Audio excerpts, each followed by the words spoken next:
പത്തനംതിട്ടയിലേക്കാണ്. അടൂരിൽ ആഭിചാരക്രിയയുടെ മറവിൽ 15-കാരിയെ പീഡിപ്പിക്കാൻ ശ്രമിച്ച കേസിൽ പ്രതി പിടിയിലായിട്ടുണ്ട്. BJP കൊല്ലം ഈസ്റ്റ് ജില്ലാ കമ്മിറ്റി അംഗമായിരുന്ന T. രഞ്ജുവിനെതിരെയാണ് പോക്സോ കേസ് രജിസ്റ്റർ ചെയ്തത്. പ്രതിയെ കോടതിയിൽ ഹാജരാക്കും. ഷിജോ കുര്യൻ പത്തനംതിട്ടയിൽ ചെയ്യുന്നു. ഷിജോ, എങ്ങനെയാണ് ഈ പരാതിയുടെ ആധാരം? എന്താണ് സംഭവിച്ചത്? ഇയാൾ ശരിക്കും ആരാണ്? സുഹൈൽ, ഇക്കഴിഞ്ഞ 10-ാം തീയതിയാണ് ഈ സംഭവത്തിന് ആസ്പദമായിട്ടുള്ള കാര്യം നടന്നത്.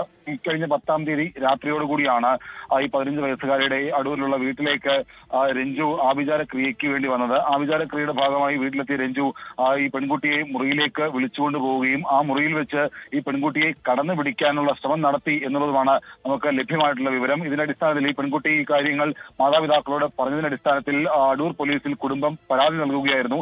ഈ പരാതിയുടെ അടിസ്ഥാനത്തിൽ ഇന്നലെ രാത്രിയോടുകൂടി തന്നെ രഞ്ജുവിനെ കൊല്ലത്ത് നിന്ന് അടൂർ പോലീസ് പിടികൂടി അറസ്റ്റ് രേഖപ്പെടുത്തുകയും ചെയ്തിട്ടുണ്ട്. കൊല്ലം ഈസ്റ്റ് ജില്ലാ BJP കമ്മിറ്റി അംഗമാണ് പിടിയിലായിട്ടുള്ള രഞ്ജു. BJPയുടെ കൊല്ലവുമായി ബന്ധപ്പെട്ടുള്ള വിവിധ സ്ഥാനങ്ങളിൽ രഞ്ജു പ്രവർത്തിക്കുകയും ചെയ്തിട്ടുണ്ട്. പക്ഷേ കഴിഞ്ഞ തദ്ദേശ തെരഞ്ഞെടുപ്പിന് ശേഷം രഞ്ജുവിനെ ഭാരവാഹി സ്ഥാനങ്ങളിൽ നിന്നൊക്കെ പുറത്താക്കിയെന്ന കാര്യമാണ് BJP നേതാക്കൾ പറയുന്നത്. എന്തായാലും രഞ്ജുവിനെ കോടതിയിൽ ഹാജരാക്കി റിമാൻഡ് ചെയ്തിട്ടുണ്ട്. 52 വയസ്സുകാരനാണ് T. രഞ്ജു.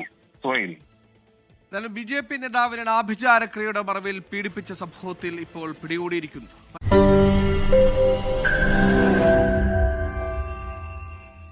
ലോകത്തെവിടെയായാലും ഏത് സമയത്തും 24 വാർത്തകളും ഓഗ്മെന്റഡ് റിയാലിറ്റി പാക്കേജുകളും എക്സ്പ്ലെയിനറുകളും വിശദമായി കാണാൻ ഞങ്ങളുടെ YouTube ചാനൽ നിങ്ങൾക്ക് സബ്സ്ക്രൈബ് ചെയ്യാം.